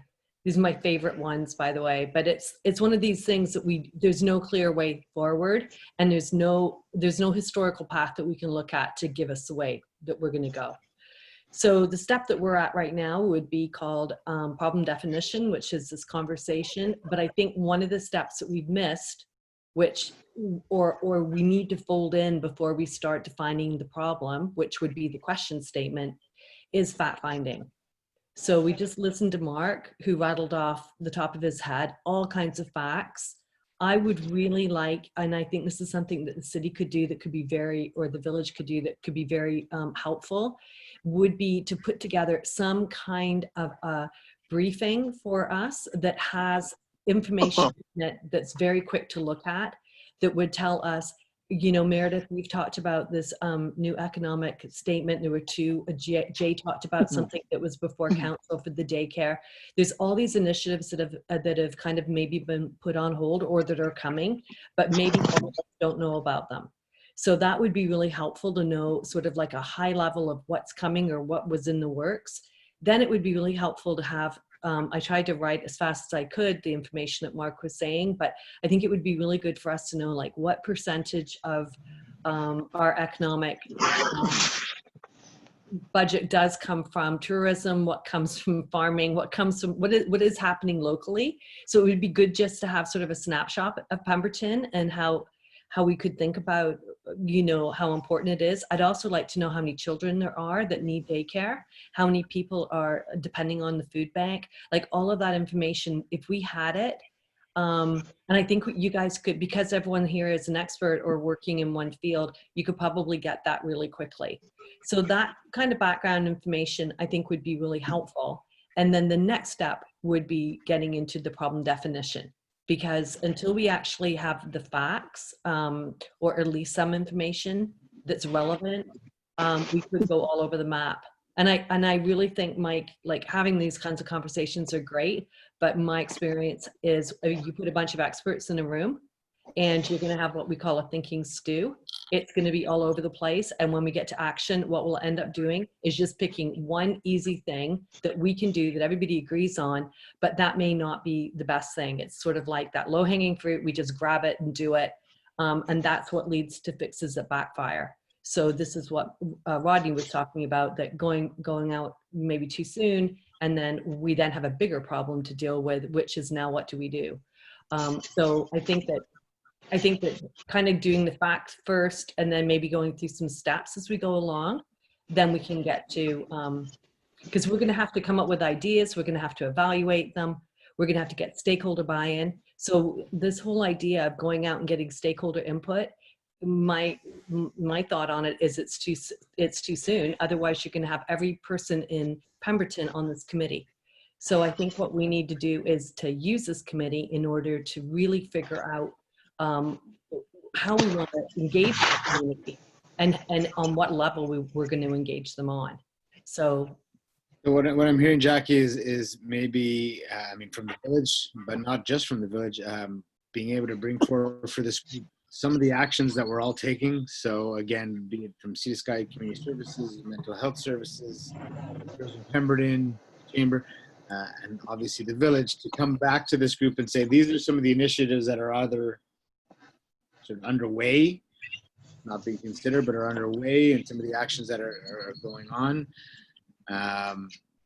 Bring that together before we go to the community and define that question, or define that question and go to the community. Is that what you're saying?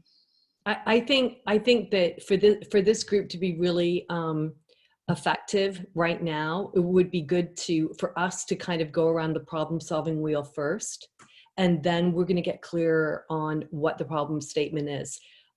So right now, I think that there are a couple of things that we've kind of looked at. What are the short-term goals, the things that we could do, and then what are the bigger picture things that we could do? But I think that that if we could spend some time getting the facts, defining the problem, and then maybe coming up with some ideas where we get big buckets going, then I think that's when we might want to go to the community, and use a rifle, not a shotgun. Like, think about what are the questions we're going to ask them. Otherwise, we're going to get people coming back with, we all need a new pool. So that's my thought. Yeah, I totally agree. Just pausing before we go too early. Otherwise, we're going to get steered in a direction that maybe we don't want to go.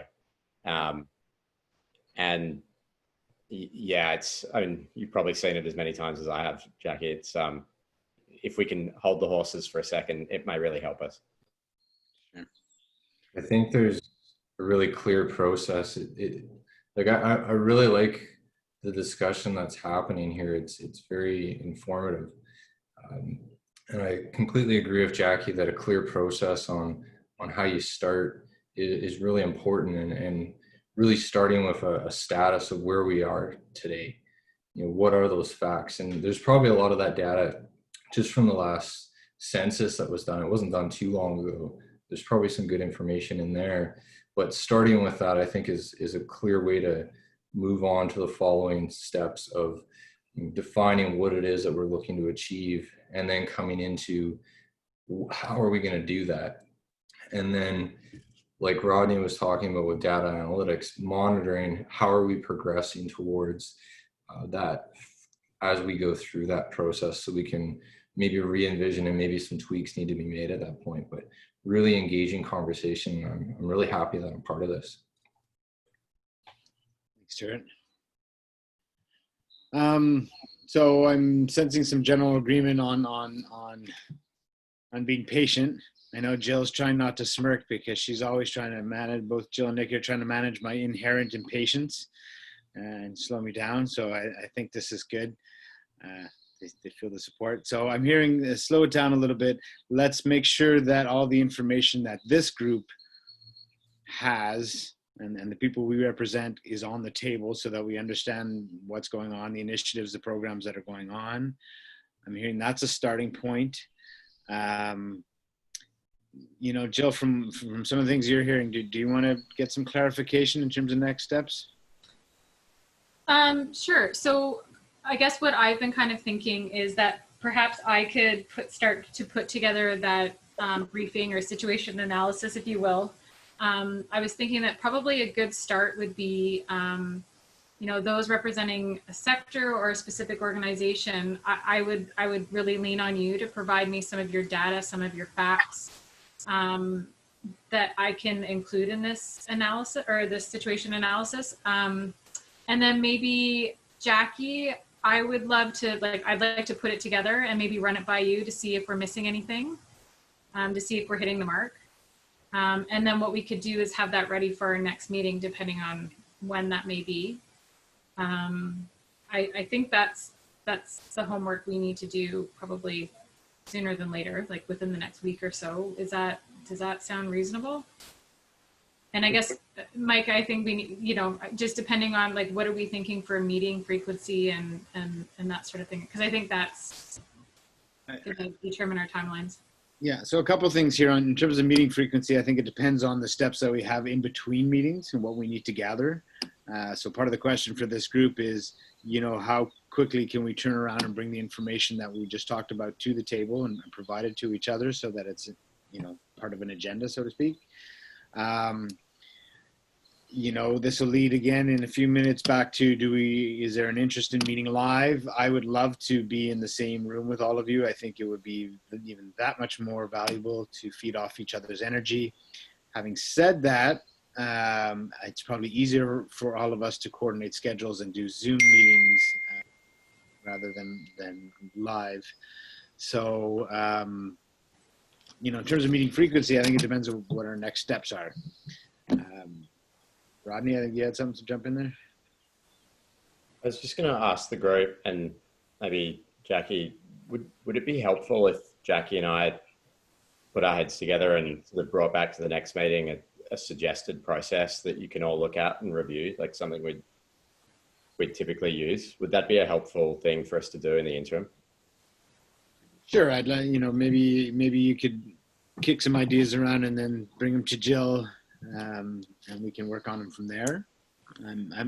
You know, if we're looking at, if the next meeting is about, you know, we didn't get there, understandably, if the next meeting is about establishing the format and exactly how we want to work, and I agree with Jackie. I mean, on one hand, I'm very excited by this collaboration. On the other hand, I don't want it to be wasted in whatever you call the stew of ideas or however you frame that. So I'm happy, you know, and we wanted to tap into some of your skill sets. So I'm happy to see Jill or Jackie and Rodney put some thought into it and maybe coordinate with Jill, who's anchoring this for us. And we can all provide the information that or some of the information that we want to provide. With that said, how are we talking about coming back in a week, 2 weeks? What kind of timeline do you guys see making that happen in? Jill, what are your thoughts? Well, there are some certain things that we can do, you know, by email as well, recognizing that I know that everyone is really busy. I see Jackie and Rodney, you know, jump in here, but I see something like that could be shared by email and get input that way. So it doesn't necessarily have to be a Zoom conversation for us to go over that, unless you feel that would be valuable. my hunch is I feel like our meeting frequency just at the beginning, just to develop our you know, our processes and framework. I think we do kind of need to commit some time right at the get-go just to get that established. And then after that, you know, we can potentially, you know, ease off on the gas a little bit once we've got the car, if you will. So would there be the availability to maybe meet in a week or 2 weeks? And then in the interim, Rodney, Jackie, and I could work together. What is everyone feeling about that and their availabilities? Can I just ask a question? Are we wanting to, like, a week is quite quick. We're Thursday. Mm-hmm. So, and again, yeah, Mike's looking at me with a smile. I'm trying to slow it down again. But I'm just trying to be realistic, looking at what's coming up in the next week. And then of course the following week's no better because it's Canada Day. So anyway, I want to be realistic that there's a lot going on, and I will selfishly say that we do also have a lot, and Jill's very loaded, but we understand this is a priority. I think a week is just to have another meeting and to get all of this sort of a framework seems quick to me. How about as a tentative date, Tuesday the 30th, just as a starting point to hear what you say. That's about a week and a half. That would maybe give time for us to, again, gather some information from the groups we represent. Jill and Jackie and Rodney can get together, talk about format a little bit. Is that realistic for everybody? I know I'm already booked at that time. I'm going to be on a ferry. That's my problem. Okay. Can I make a suggestion? Well, first of all, let's share emails. I'm willing to put together my part so that, Jill, you're not having to be loaded down with trying to accumulate data and information. I mean, I could put together a page, I could put together 2 pages, but it certainly wouldn't be any longer than that. And I think if each one of us did that, we could do that pretty quickly. And then we could determine a time that's best through however we did it already. Yeah, Wednesdays and Thursdays are my best days. So if that happens ever, that can work for me really well. But other than that, yeah, we're good. We're good. We'll work out with whatever dates. But again, back to information, I think it's critical that everybody understands Tourism Pemberton. So, and then, you know, make choices and decisions. But, you know, dates are coming up on us pretty quickly. And like I've said earlier, we wish to work with the village on this reopening, but we have to be in line with the province. We have to make these decisions before the province gives the go. And once they give the go, we won't have choices of how we can regulate, turn back, prepare, or any of these things. So I'm thinking that we should meet more often right now at the beginning so that we can get through this hurdle. And I think it is a hurdle that we all should understand, because it's going to have mental health implications. It's going to have business implications. It's going to have community implications. So I think it's critical that we get the information to everybody so they understand what we each bring to the table. Your thoughts? So how about I think we got a few next steps here. I think Rodney and Jackie have stepped up and willing to work with Jill a little bit on the format. As we said, all organizations can put that fact sheet together, so to speak, on our activities and our challenges. And why don't we just get another doodle poll going and talk about when we can meet. I think we could spend the next 20 minutes or half hour going around the table to try to figure out when we should meet. Let's just say within reason, the sooner the better. On one hand, as I've been saying before, recovery is now. We're also working towards a long-term goal, so I don't want to rush the process. I want to make sure we do it right. So why don't why don't we give Jill and Rodney and Jackie a day or two to sort of figure out or have a conversation together. The three of you can connect a little bit and talk about developing a format, and we'll put out a doodle poll just to see when we can meet. But let's just sort of agree that, you know, the next step, there's not a lot required from all of us or from most of us. It's again, putting that fact sheet together, and we'll meet as soon as we can. And we'll do the doodle poll. Does that work for everybody? I think Ryan wanted to say something. He had his hand raised. Go ahead, Ryan. I was just gonna comment. I think 2 weeks would be a good time to meet again. But that was pretty much it. And Thursdays usually work for me. But I think with all the information we've been given and considering Jill and Nikki's workload, and they can comment more than I can. I mean, 2 weeks should be sufficient. Meeting more frequently, I think, is better at this point until we get the format nailed down. May I ask, are evening meetings preferable for everybody versus during the day? Is that the consensus I'm seeing, hearing? I mean, first thing in the day or evening are best for me. I can make either work, Jill. Either work for me too. That can be really flexible. Prefer the day, but evening will work. Okay. Erin, what's your preference? Yeah, I prefer evenings. I could probably swing something during the day. It just takes away from my time with the youth I'm working with is all. Okay, so again, we're gonna what we'll do is we'll have a little follow up from this meeting, some notes that we'll pass around, a request for information, so it's a little more specific and everybody remembers. And Jill, Jackie, and Rodney can work together a little bit on the format, and we'll circulate some dates as part of a doodle poll.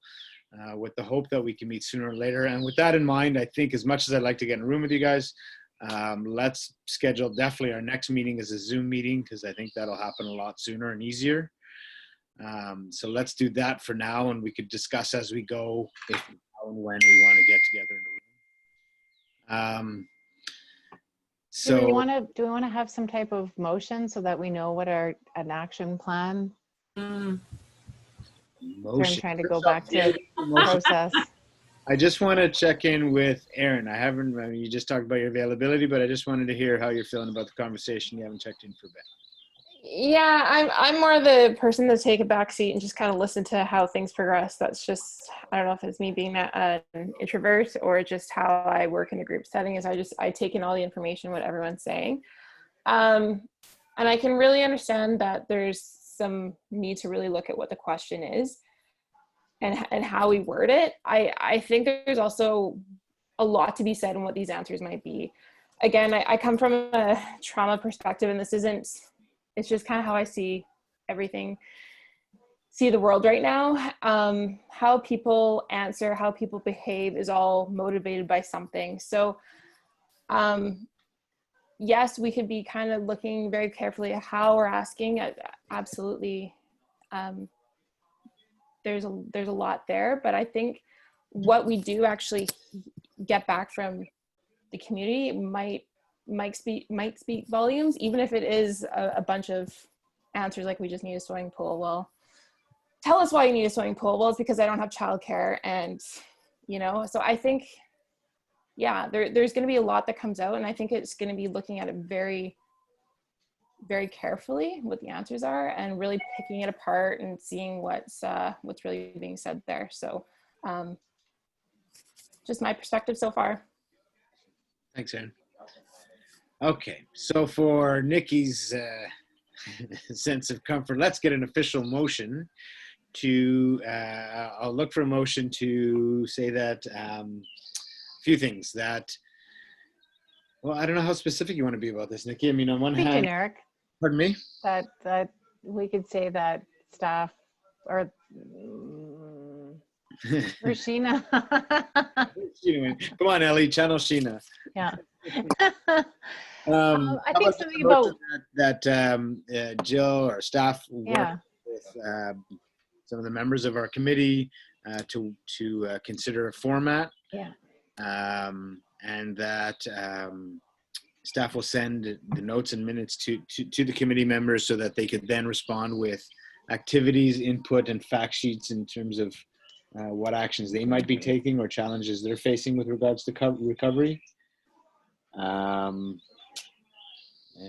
that we will put out another doodle poll for a meeting. You looking for more than that? Oh, let's do it a couple of and that's.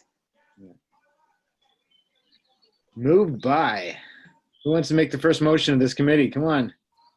Yeah, Judith. Second by Stuart. All in favor. Opposed. Motion carries.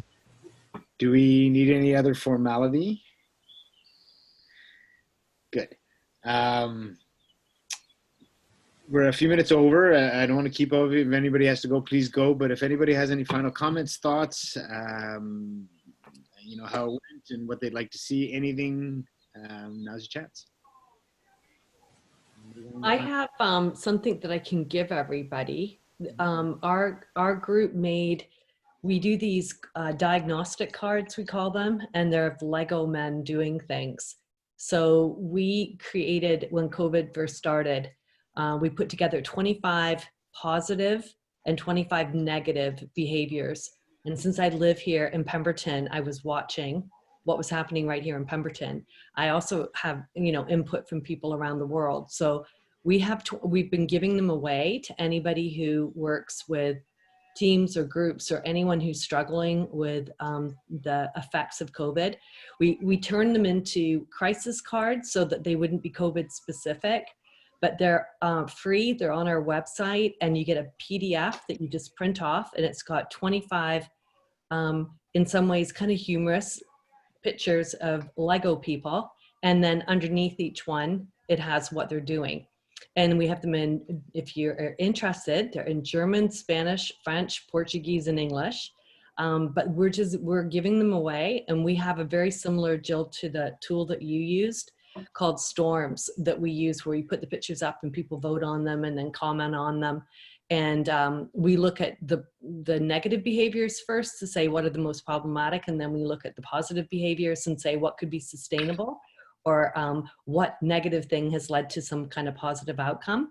So if you guys are interested in those, you're welcome to have them. People are using them with kids. You can use them with, the teachers are using them in schools just to get the kids to talk about some of the things they've noticed. But we've got some, you know, racism and lots of the issues. We didn't do burning police cars or rioting because we made them and then those things happened. So if you look at it and you go like, where are the burning of the police cars? We didn't know about that.